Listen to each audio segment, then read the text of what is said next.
আসসালামু আলাইকুম এভরিওয়ান। প্রথমে একটা তাওয়া বসিয়ে রসুন, পেঁয়াজ, তেল দিয়ে মশলাটা ভালোভাবে কষিয়ে নিচ্ছি। আজকে ছোট মাছ রান্না করব। তারপরে মরিচের গুঁড়া, হলুদের গুঁড়া, ধনিয়ার গুঁড়া, লবণ সব উপকরণ দিয়ে কাঁচামরিচও ফালি করে দিছি। দিয়ে মশলাটা ভালোভাবে কষিয়ে নিচ্ছি। তারপরে ছোট মাছটাও এড করে দিছি। একটু মাছটা বাপে আসুক, তারপরে একটু পানি দিব। এখন ঢাকনা দিয়ে ঢেকে দিচ্ছি। দিয়ে একটু জুলের পানি দিয়ে দিছি, ভালোভাবে বলক আসার পর নামিয়ে ফেলবো। এখন ভালোভাবে বলক আসে গেছে, ধনিয়ার পাতা দিয়ে এখন নামিয়ে ফেলবো।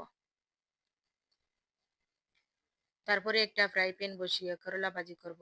পেঁয়াজ কুচি, কাঁচামরিচ সবকিছু উপকরণ একসাথে দিয়ে এখন ঢাকনা দিয়ে একটু ঢেকে দিচ্ছি। ভাপ চলে আসছে।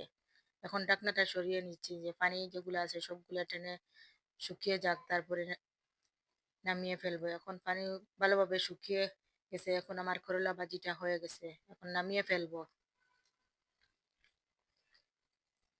তারপরে একটা হাঁড়ি বসিয়ে পেঁয়াজ, রসুন, মরিচের গুঁড়া, ধনিয়ার গুঁড়া, জিরার গুঁড়া, দারুচিনি, এলাচি সব উপকরণ দিয়ে মশলাটা ভালোভাবে কষিয়ে নিয়ে লেয়ার মুরগির চামড়া দিয়ে আলু রান্না করব। এখন চামড়াটা দিয়ে দিছি, দিয়ে ঢাকনা দিয়ে ঢেকে দিচ্ছি।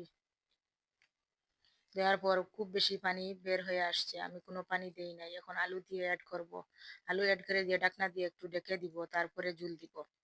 এখন ঢাকনা দিয়ে ঢেকে দিচ্ছি।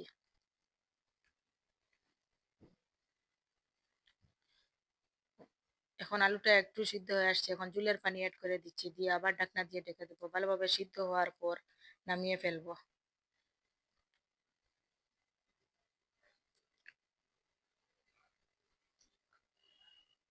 এখন ভালোভাবে সিদ্ধ হয়ে গেছে, এখন আমি নামিয়ে ফেলবো। আমার রান্নাটা শেষ হয়ে গেছে।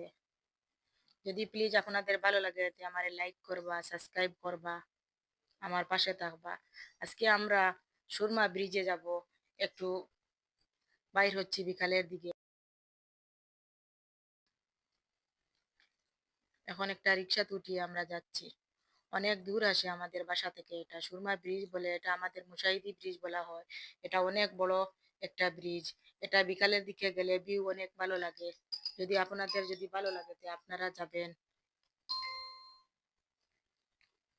আমরা এখন ব্রিজেও গিয়ে একটু হাঁটাহাঁটি করছি।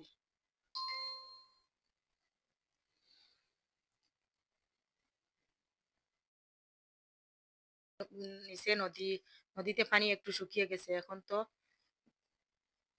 শুকনো সিজন, পানিটা একেবারে শুকিয়ে গেছে। আর ব্রিজটা অনেক বড়।